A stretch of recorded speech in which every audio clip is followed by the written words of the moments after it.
Hello, Bochum. I'm happy to be here, and I'd like to welcome you to my talk about Jenkins Pipelines. So, just briefly about me. My name is Olli.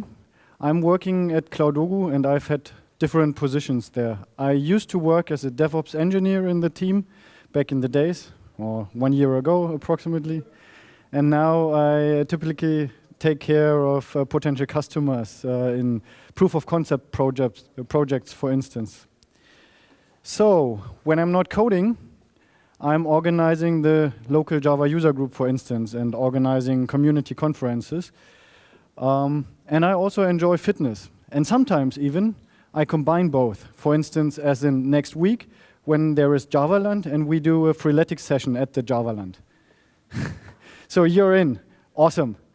I will know your face then. Looking forward to. But today, we're talking about Jenkins Pipelines. And what are we actually talking about today? So, I would like to attune you with a short story. I want to continue with introducing Jenkins Pipelines to you, and afterwards demonstrate how we use them to do continuous delivery, but not only continuous delivery.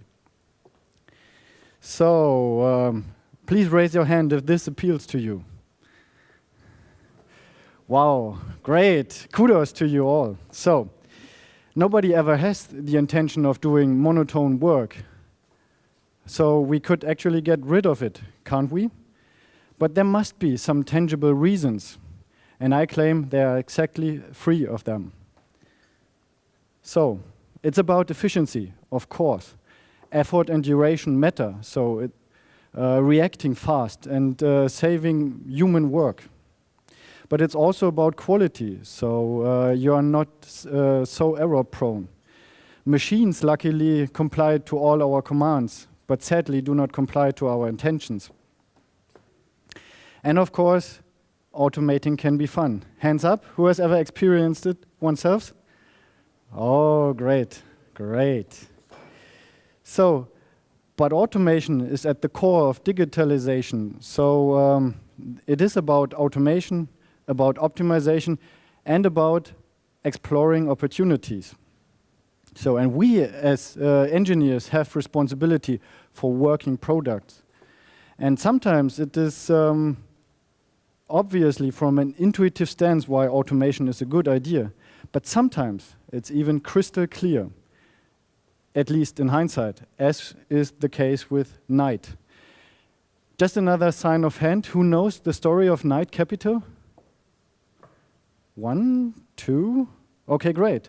I'm actually pretty lucky that this time there are not so many hands up. So, some brief facts about Knight Capital. They used to be a trading firm.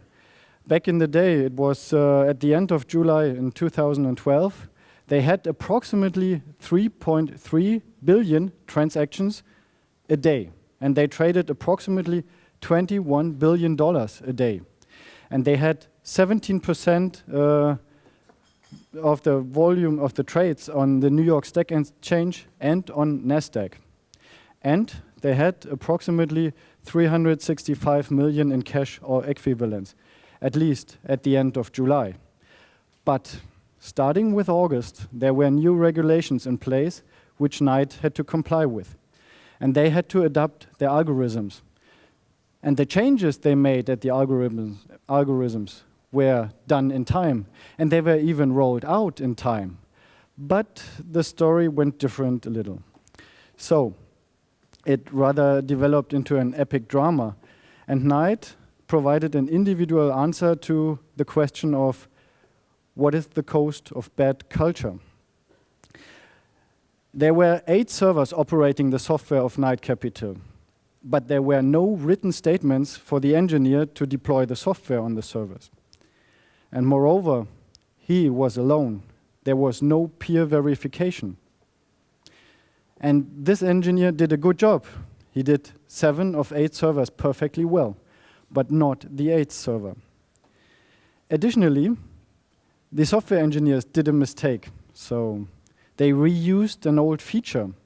It was called PowerPack, and it was in the code base, but disabled for around 8 years already.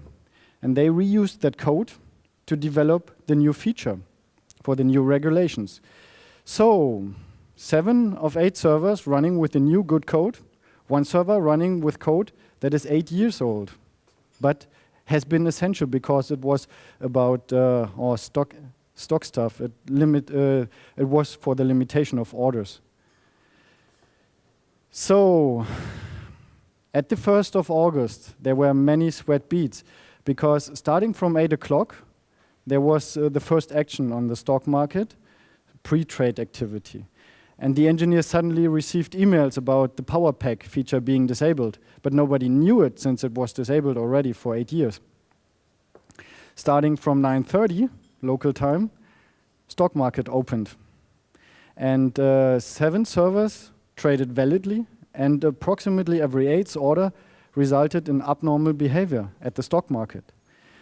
Active traders knew there was something wrong. They didn't know where it originated, but they knew something was wrong. Especially the engineers at night who received the emails, 97 by then, which they ignored successfully. And also, there was no kill switch, right?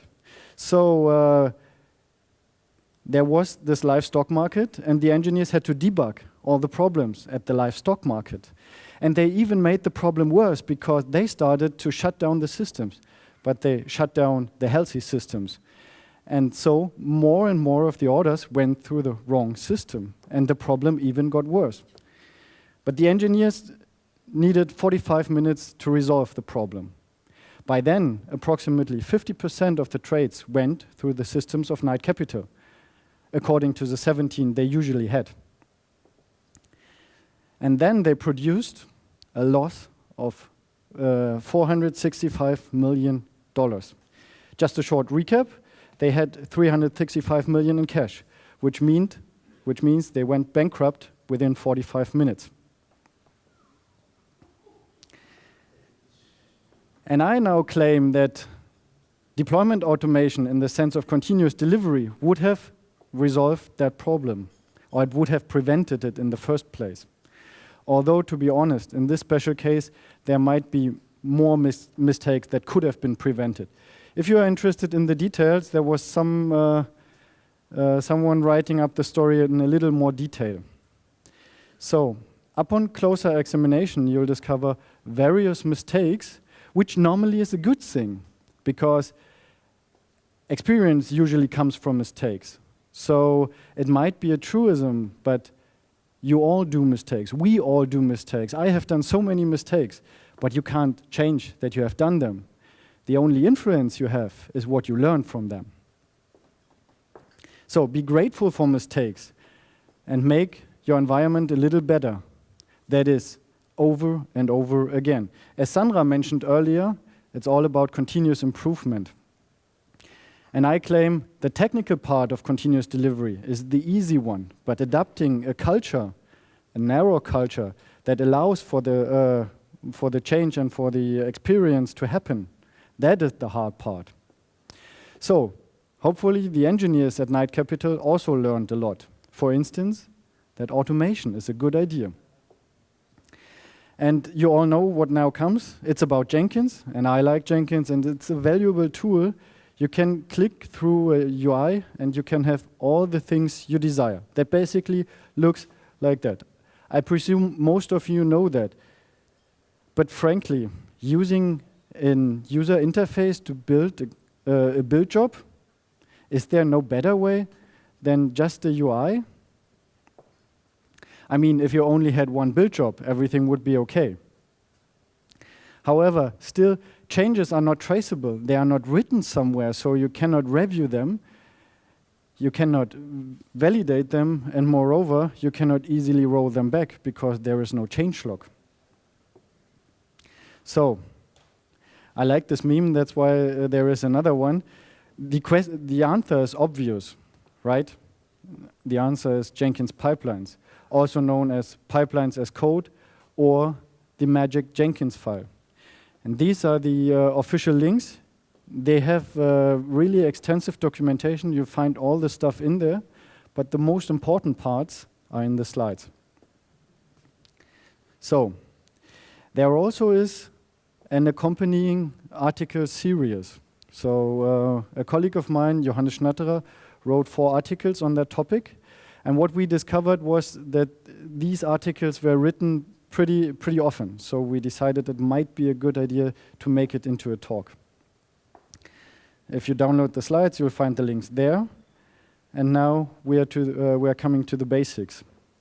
So I presume you all have seen the build jobs over there. And you can then, in these build jobs, you can click it. That is the old way. Or you can define a pipeline script, which is basically doing all the same things, but as code. And when you're doing so, you can write that script directly into the UI, which really does not bring all the benefits. That only happens when you put a repository into your build job, and the repository contains a Jenkins file. And then you have all the benefits of build as code. There are 2 flavors of Jenkins pipelines. One is the declarative syntax, and the other is the scripted syntax. I won't go into such detail, but I advise you to use the scripted syntax, which essentially is a Groovy DSL. It is not Groovy, so you cannot use Kotlin instead, but it's a Groovy DSL. So you have to use that. But using the scripted syntax is a little more feature-rich, you can say. So, okay, you have the pipeline scripts, which essentially consist of stages, and these consist of steps.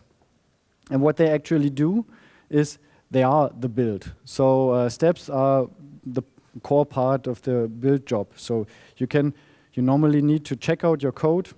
You can Maven package it. You can build a Docker file.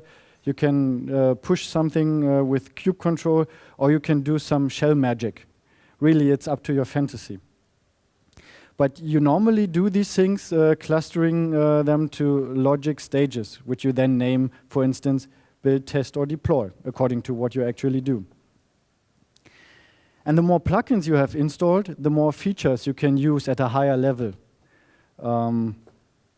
Normally, these plugins allow for more integration into third-party tools. That is the same with classic Jenkins. The only downside is when you're writing code, you do not have this UI suggesting all the things you can build.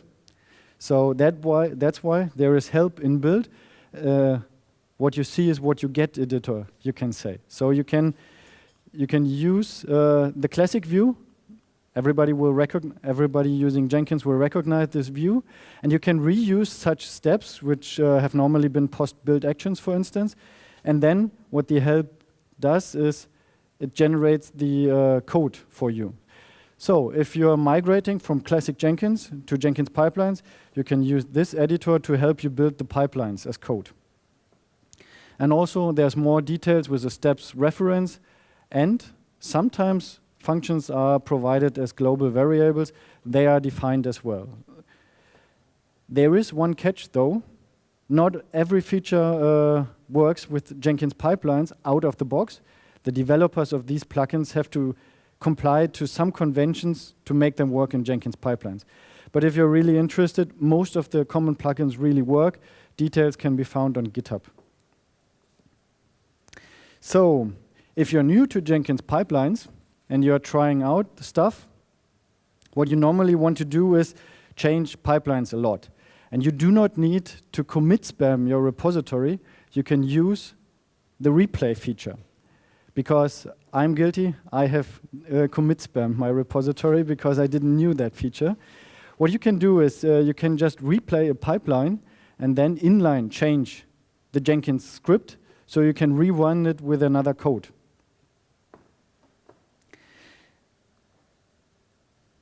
So what is the Jenkins architecture actually looking like? Well, they usually have a master. A master is made for organizing all the build jobs, and then they actually say that the build agents are responsible for performing the actual builds. But when you do so, suddenly you wonder where your workspace might go, because it's not on the master anymore, and you won't find the click to look up the workspace immediately. So You may have guessed it, I have failed at that one. That is why I provide this pro tip for you. So if you're working on a build job, you can use the pipeline steps, and then there is a node allocated, and once you click there, you will find the workspace again. Okay, so you have build jobs consisting of steps, and you know where to find the workspaces, but chances are you're building a long build job. And there's some things you can do about. You can use parallelization, and then the basic question is just whether you want to parallelize on one agent that is using multi-threaded code within one workspace and one file system, or if you want to use multiple agents, and then you have the setup over multiple agents. That is a decision you have to make for your system. If you really use heavy computing, it might be beneficial to use multiple agents. However, if you happen to use multi-threaded code, just be aware they use just one file system. So if you are doing Maven clean parallel with Maven package, there might be some conflict. Again, the details can be found in the article. I want to provide the concepts here. But you can also do nightly jobs for long builds. So if you do not really need immediate feedback about what you are doing, you can postpone some actions to a nightly build. And you have to then define an additional time trigger. So normally, such pipeline runs when you're doing a commit, of course, and then you can add, for instance, timed expressions to when the build jobs are executed.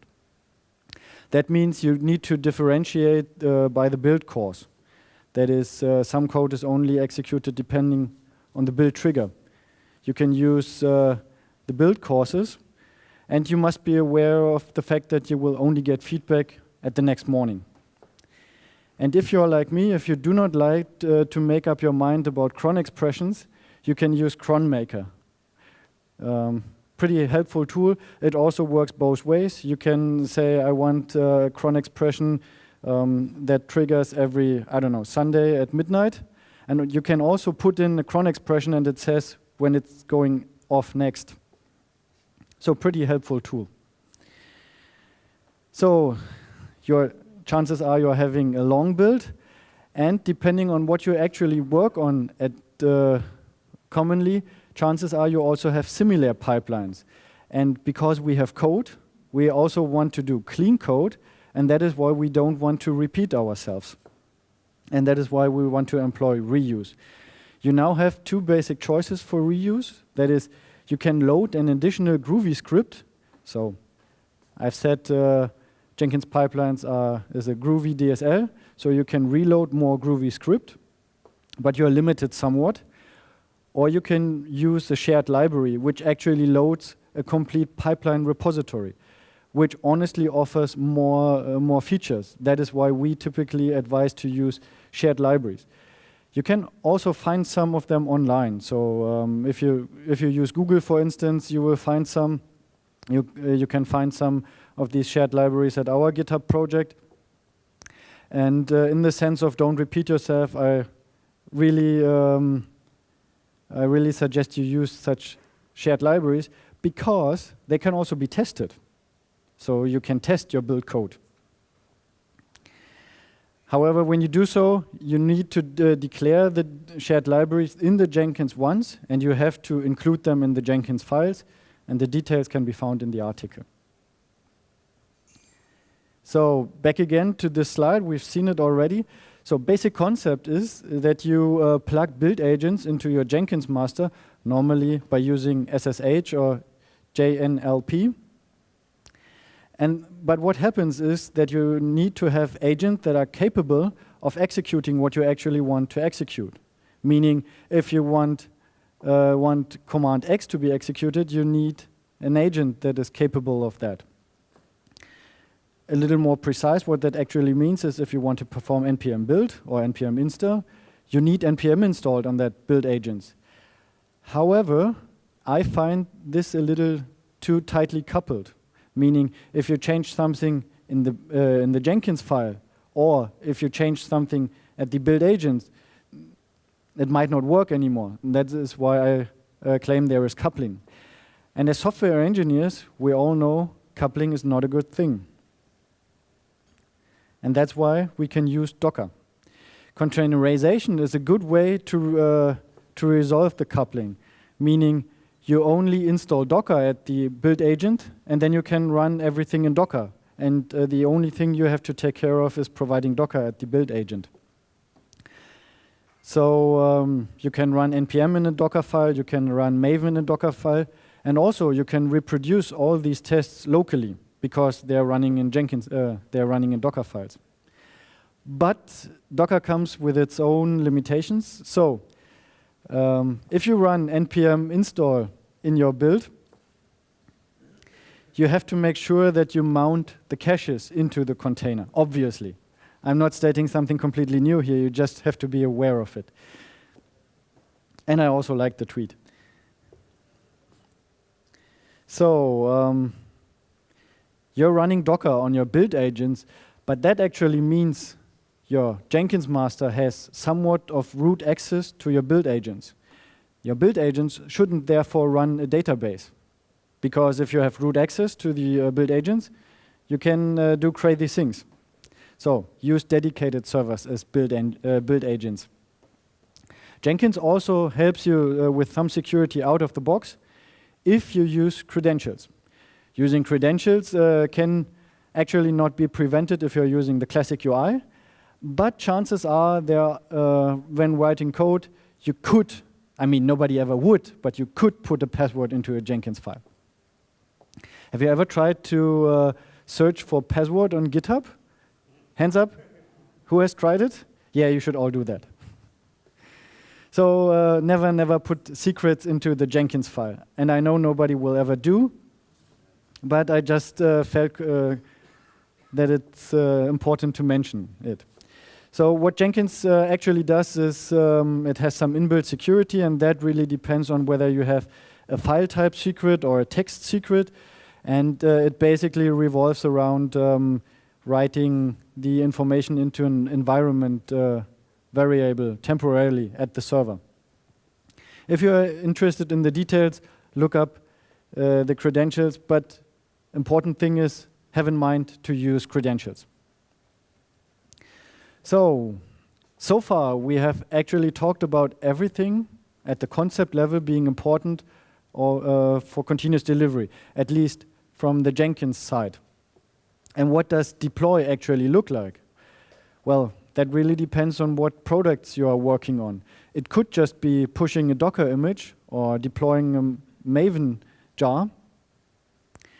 And that would be one example we have here. That is a lib we are developing ourselves. It's just a little command bus implementation for domain-driven design project. And what we just do is check out, obvious. We build it with Maven build, with Maven package, and then in parallel we run unit tests and integration tests. You cannot see that here, but it actually is in parallel. Afterwards, if the tests are successful, we run a static code analysis, and then we deploy it to Maven Central. So actually, implementation is up to you. So what systems are you working on? What does delivery look like? That depends on your fantasy. But I would like to stir your fantasy just a little by showing you what we use pipelines for.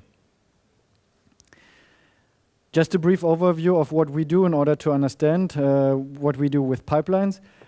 We live and breathe DevOps, and we offer three main services, which is essentially consulting. So if you're having a DevOps problem, we're consulting. That could be from the technical part or from the cultural part. We have a product that actually helps you to provide, got it? Helps you to provision tool chains efficiently, and we offer training. So that is why we build dogus. Dogus are essentially Docker images which we build that can be put into our platform. And since actually that is the code actually is a Docker file, we first lint the Docker file with the atomic linter, so we can define static code analysis rules. And then what we do is we provide a whole ecosystem. So we run it up, we provision a virtual machine with Vagrant. Then we perform the setup and wait for the dependencies, for instance, for the database. And then we build the Docker image from scratch and verify it. Since actually it's a Linux environment, we use GOS to run some specification tests or to define whether the system is okay. And then on the resulting UI, we run integration tests with Selenium. And since we actually provisioned a virtual machine, we need to remove the machine again. That is what we do in the clean part. And that normally takes about 10 minutes. What we also do is we continuously, what I forgot to mention is, obviously there is no delivery part in that. And even though we have no delivery part in that pipeline is still useful, even though it has no delivery. That is an important point. But what we continuously deliver is our homepage, our website. So we use Jekyll to build our website. And what we essentially do in the build part is Jekyll build. And then we just build a Docker image. And what we then do is we push it to our Kubernetes cluster. We also do trainings, and our developers like to make slides for trainings. And they use Reveal.js. And since Reveal.js slides are actually websites, again, we have yarn install and run package. And what comes out, we deploy the result either to Nexus if it's a staging. So the resulting homepage is just pushed as a Maven site repository, which you can then view. Or if it's on master branch, a Docker container is built and the slides are deployed to our Kubernetes cluster. We also use PDF manuals for our employees. And we like to write these PDF documents in Markdown. So what we need is a transpilation from Markdown to PDF, and we use Pandoc for that. And also we do some shell magic here, which actually aggregates a Git log and puts it in as changelog into the document. And then we use the resulting PDF and put it on a Google Drive. There is a demo system for our ecosystem, which is deployed using blue-green deployment for minimization of downtimes. That is why we need to check out the code, decide the color, build up a new instance in the Google Cloud platform. We use Terraform. Then we have Ansible running some playbooks on the virtual machine. And then we need to switch the DNS record for blue-green deployment. And when everything is fine, we can shut off the old instance. And what our developers did, since they do not want to be bothered by the sales department, they provided a means for private demo instances. And they said, well, sales, you can use this Jenkins pipeline. We have everything set up for you. Please do not bother us anymore. And then our sales department can apply or destroy basic instances themselves. And again, we might use Ansible if we use some demo content.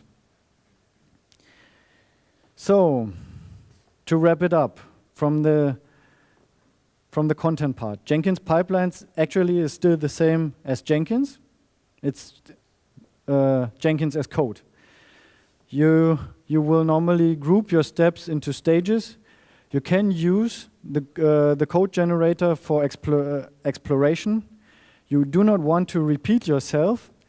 And also, you will have to remember that test automation is part of the story, right? You can parallelize if needed. And we suggest you use Docker for your build steps. Also, delivery obviously is a little easier if you're in a containerized world. I'm not telling you something new here. And we have seen that automation can be extremely valuable, but the most important part is that you learn from your mistakes. So, if you're interested in Jenkins Pipelines, you can visit me at the booth downstairs. And, well, thank you.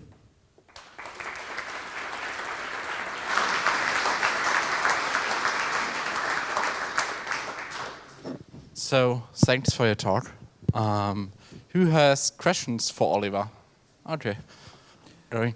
Some questions? Hi, thanks for the talk. I have a short question. You mentioned do not repeat yourself. Sorry? You mentioned do not repeat yourself. Yeah. As a principle, so what would you extract as a library in a Jenkins file actually? Well, the basic idea is that if you have build jobs that basically do the same over and over again, that is, for instance, you are not satisfied with the inbuilt functionality of, for instance, Maven, the Maven plugin, and you tend to write code that is handling Maven in a special way. You do that over and over again, and that is what you extract into a shared library. Question answered? More questions? Yes, we did something like that lots of time ago with Team City. Team City, okay. Which is like Jenkins in different. In the beginning, it looked like a good idea, and then turned out that we don't have a delivery pipeline for that, for the shared libraries, and we don't have good test coverage for the shared libraries. So that changing a shared library turned out to be a major risk. Well, and this is actually my main concern with any sort of continuous delivery automation. How do you test that? How to make sure that when you develop it as a product, as an internal product, you make sure that nothing breaks. And the other thing which I was wondering, you mentioned credentials via environment variables. How do you test that? How to make sure that a change in credentials doesn't break production? As the environment variables are not part of your Git repository, as you just explained, they shouldn't be there. I disagree. They should be there, encrypted. They obviously don't follow the same pull request merge test pattern that we have for everything else, which is the reason why I personally advise everybody to use encrypted credentials in Git to have a tight coupling between credentials and their use. Okay, interesting. So there were two basic questions, and it was pretty long, so you might have to repeat yourself. Sorry. First part was about it is a risk in reusing code. Yeah, there is. Most everything we do has risk, but it's about managing the risk. So when reusing Jenkins or when using shared libraries in Jenkins, you can pin the version you use. That is, you do not automatically use latest version of a pipeline, which is the good thing to do, because changes being applied to the pipeline does not automatically alter an existing build. But then again, yeah, you have to update it as well. So, but you always have to do. You have to do it if you do not use shared code. So you will just have the problem somewhere else, don't you? If you pin versions, how do you automatically upgrade a pinned version in 5,000 projects? Yeah, the problem just goes somewhere else without going away. Yeah, that is the same point I wanted to make. So if you do not use shared libraries, you're having the same problem. It does not go away. It's just somewhere else. You have to be aware of that, of course. Well, my answer would be you have to create test coverage for whatever code you share. And you have to think about on which level you share code. For example, you can share code in form of a Docker image, which is much easier to test, has a much clearer interface, which you can test against, than a snippet within your Jenkins pipeline file. So my advice would be keep the Jenkins pipeline files or whatever YAML description you use as simple as possible. Forbid any sort of code execution, fancy templating, and so on, because those are the things that you actually can't test. You're right. You won't test the Jenkins pipeline, but the shared library is a separate repository, and you have the classic Groovy structure. You're having code, you're having test, and you can test that. And you should do so, of course. I totally agree with you. But there was another question about the credentials. Yeah. I think the problem was where the credentials do come from. Well, the problem is that if you want to be sure that changes in credentials pass the same test pipeline coverage, whatever, as the code, then essentially you have to put the credentials with the code and not separately. A common Git commit that contains a changed credential together with the changed infrastructure as code where you use that credential is the safest way to have that. Of course, credentials need to be encrypted against secrets that are provided by the platform, but the reason of this coupling of tests is my main pain with using credentials from environment. Well, there are some stages of the problem. Of course, if you are heavily into infrastructure, then there is this problem of you do not have if you just have a basic infrastructure, right? So you need to take care of that. And also we agree on the fact that you should never ever put plain text passwords into your Git, but you're making security concerns here actually. If you put them encrypted somewhere, you need to normally do that symmetrically, and then you have to have the password somewhere, of course. Infrastructure. Yeah, right. But at 2 points. No, the trust comes from infrastructure and, of course, asymmetric encryption. AWS KMS is a prime example for that. You can do that with GPG and other tools as well. The main problem is that you need to couple those things.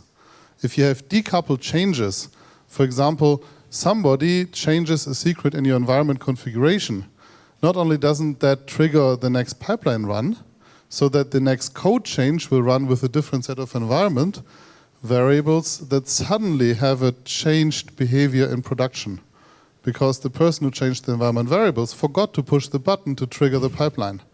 So again, coupled changes are key to success. Yeah, I think we should continue that discussion, because I think you have some interesting things to say about that. Yeah, you could do it later after the talk. Probably we have also some more questions around there. Yeah, we have 3 minutes, so hopefully your question will be also. So hi, in the last couple of weeks we realized some problem with these pipelines. So you talked about this, don't repeat yourself. So there are some limitations to the pipelines. You don't have loops in them, and you cannot move everything into libraries. And the problem that we have is we have a couple of stages because we have to compile for different compilers on Linux and on Windows. And essentially these stages are the same steps and so on. But you have to copy that code all the time. So our pipelines reach a certain size where Jenkins complains about the pipeline being too big after compilation, and it cannot run anymore. So it fails during this step. So have you encountered that, or have you a solution for that? No, we haven't encountered that. Sorry. If you have code in your pipelines, how do you test that? Why don't you extract that code into a file in the repository that is being called as a program, and that therefore can have nice test coverage? And then you have all that complexity not in your pipeline file, but in a piece of code in the repository. And then you develop that as normal code. Yeah, essentially, it's just compilation. So it's just a couple of steps which are really simple in itself. So it's not... Probably you should discuss this also later together as a group of 3. Yeah. Hi. So I have some answers and a question. First of all, that's not the same environment variables we are speaking about when you provide passwords into the Jenkins job, right? It's used on dynamically and provided from the credentials plugin. You can track it there. You can attach vault, HashiCorp vault, and provide passwords from there if you want to higher security. Okay? You can track them. Yes, and couple. Using the vaults capabilities. So, yes, one more tool, but still. Okay, and my question was, how do you debug your pipelines? So you mean, if testing is not enough, but you want to step-by-step debug it? Well, normally I would tend to say that if that is your solution to a problem, you're one step too far. So Yeah, I mean, it's not a comfortable answer, but problem is you shouldn't want to debug. You should solve the problem one step earlier. You should be able to fix it with tests. Okay. I understand the reality is not in reality it's not always the case, but sorry we didn't need to debug it so far. So yeah, but please come and share your experience because normally I tend to say don't debug. Don't make it so that it's necessary that you need to debug. Yeah. We have one last question, Oliver, for you. And then one last question? Yeah, from Stefan. Hi, hopefully an easy one. You mentioned that you're using Vagrant to spin up a test environment for your builds. Which hypervisor do you use for that? Or well, I'm not quite sure, but normally we use VirtualBox and on such machines. Okay. Yeah, so I think there was a little discussion in the left side of the room. It's okay. Thanks for your talk. You can continue this discussion. I'm also really interested in this topic to how we can hide secrets from away from the code. It was really interesting to see Jenkins. So give Oliver an applause, and then we will swap to the next talk.